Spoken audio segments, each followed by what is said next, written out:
Hello my dear students, you all are welcome in your class. Today we are going to discuss about the next topic, that is a 74th constitutional amendment in India. 74th constitutional amendment, which was held in 1992 in 12th schedule of Constitution of India. Everything about the municipality in India. So that's why we can say 74th constitutional amendment, that was totally concerned with the urban areas, or another we can say municipalities.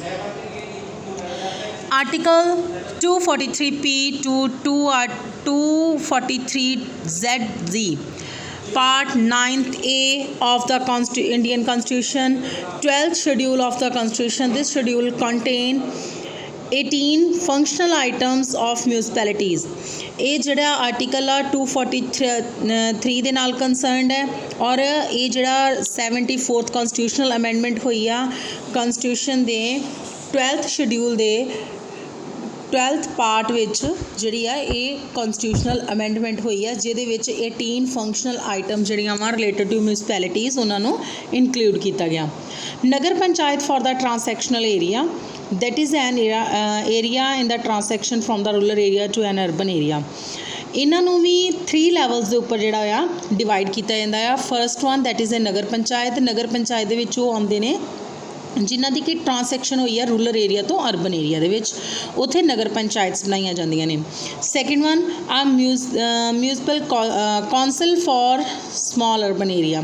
ਜੋ small urban areas ਨੇ ਉੱਥੇ municipal councils ਬਣਾਈਆਂ ਜਾਂਦੀਆਂ ਨੇ। ਆ municipal corporation for large urban areas, ਔਰ ਜੋ big cities ਨੇ ਉਹਨਾਂ ਦੇ ਵਿੱਚ ਮਿਊਨਿਸਪਲ ਕਾਰਪੋਰੇਸ਼ਨਸ ਬਣਾਈਆਂ ਜਾਂਦੀਆਂ ਨੇ।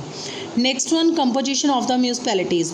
ਮਿਊਨਿਸਪੈਲਿਟੀਜ਼ ਦੀ ਜੇ ਕੰਪੋਜੀਸ਼ਨ ਦੀ ਗੱਲ ਕਰਦੇ ਹਾਂ, ਇਹਨਾਂ ਦੇ ਵਿੱਚ ਸਿਟੀਜ਼ ਦੇ ਵਿੱਚ ਜਿਵੇਂ ਪੰਚਾਇਤਾਂ ਦੇ ਵਿੱਚ ਪਿੰਡਾਂ ਦੀਆਂ ਪੰਚਾਇਤਾਂ ਦੇ ਪੰਚ ਹੁੰਦੇ ਨੇ, ਸਰਪੰਚ ਹੁੰਦੇ ਨੇ। ਸਿਮਿਲਰਲੀ ਇਹਦੀ ਕੰਪੋਜੀਸ਼ਨ ਦੀ ਗੱਲ ਕਰਦੇ ਹਾਂ ਤੇ ਇਹਦਾ ਜੋ ਚੇਅਰਪਰਸਨ ਜੋ ਹੈਡ ਹੁੰਦਾ ਹੈ that is a mayor and other are MCs। Reservation ਦੀ ਗੱਲ ਜੇ ਕਰਦੇ ਹਾਂ ਤਾਂ ਰਿਜ਼ਰਵੇਸ਼ਨ ਵੀ ਜਿਵੇਂ ਆਪਣੇ ਕਨਸਟੀਟਿਊਸ਼ਨ ਦਾ 73rd ਕਨਸਟੀਟਿਊਸ਼ਨਲ ਅਮੈਂਡਮੈਂਟ ਆ, ਉਸੇ ਤਰੀਕੇ ਦੇ ਨਾਲ ਇਹਦੇ ਵਿੱਚ ਵੀ ਰਿਜ਼ਰਵੇਸ਼ਨ ਕੀਤੀ ਗਈ ਆ। ST SCs ਨੂੰ ਜਿਹੜੀ ਆ ਸਪੈਸ਼ਲ ਕੋਟਾ ਪ੍ਰੋਵਾਈਡ ਕੀਤਾ ਜਾਂਦਾ ਹੈ। ਇਸ ਤੋਂ ਇਲਾਵਾ 1/3 ਸੀਟਸ ਜਿਹੜੀਆਂ ਵਾ ਰਿਜ਼ਰਵ ਕੀਤੀਆਂ ਜਾਂਦੀਆਂ ਵਾ ਫॉर ਵੀਮੈਨ, ਔਰ ਇਸੇ ਹੀ ਤਰ੍ਹਾਂ ਚੇਅਰਪਰਸਨ ਦੀ ਸੀਟ ਲਈ ਵੀ 1/3 ਸੀਟਸ ਜੋ ਨੇ ਰਿਜ਼ਰਵ ਕੀਤੀਆਂ ਜਾਂਦੀਆਂ ਨੇ। ਮਿਊਨਿਸਪੈਲਿਟੀਜ਼ ਡਿਊਰੇਸ਼ਨ ਦਾ ਟਾਈਮ ਪੀਰੀਅਡ ਦੀ ਗੱਲ ਕਰਦੇ ਹਾਂ ਤਾਂ ਇੱਥੇ 5 ਈਅਰ ਦਾ ਜਿਹੜੀ ਟਰਮ ਆ ਉਹ ਫਿਕਸ ਕੀਤੀ ਗਈ ਆ ਇਹਨਾਂ ਦੀ ਡਿਊਰੇਸ਼ਨ ਲਈ।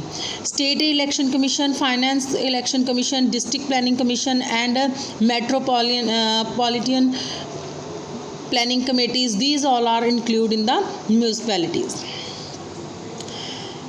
12th schedule of the Indian Constitution, what are the provision under this?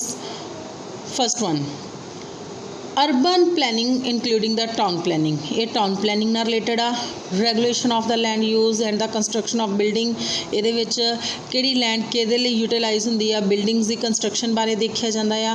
Planning for the economic and the social development, social and economic development ਦੀ ਗੱਲ ਕਰਦੇ ਆ, ਉਹਨਾਂ ਦੀ ਇਹਦੇ ਲਈ ਪ੍ਰੋਵੀਜ਼ਨ ਕੀਤੀ ਗਈ ਆ। Road and bridge, water supply for domestic, industrial and the commercial purpose, ਇਹਦੇ ਵਿੱਚ ਵਾਟਰ ਸਪਲਾਈ ਜਿਹੜੀ ਆ ਉਹਨੂੰ ਇਨਕਲੂਡ ਕੀਤਾ ਜਾਂਦਾ, ਉਹਦਾ ਦੇਖਣਾ, ਉਹਦੀ ਸੁਪਰਵਿਜ਼ਨ ਕਰਨਾ ਵੀ ਇਹਨਾਂ ਮਿਊਨਿਸਪੈਲਿਟੀਜ਼ ਦਾ ਕੰਮ ਹੈ।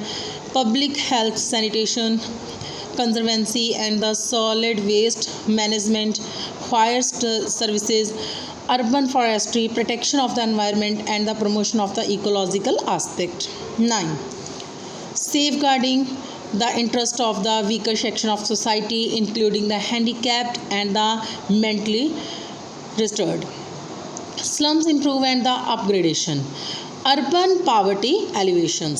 12, provision for the urban amenities and the facilities such as the park and gardens and playgrounds, promotion of the cultural, educational and aesthetic aspects, burial and the burial grounds, cremation and cattle pounds, prevention of cruelty of animals, vital statistics including the registration of birth and deaths, public amenities including the street lighting, park lots, bus stops and public conveyances, regulation of slaughterhouse and tanneries. These are included in the provision of the constitutional 74th amendment in India.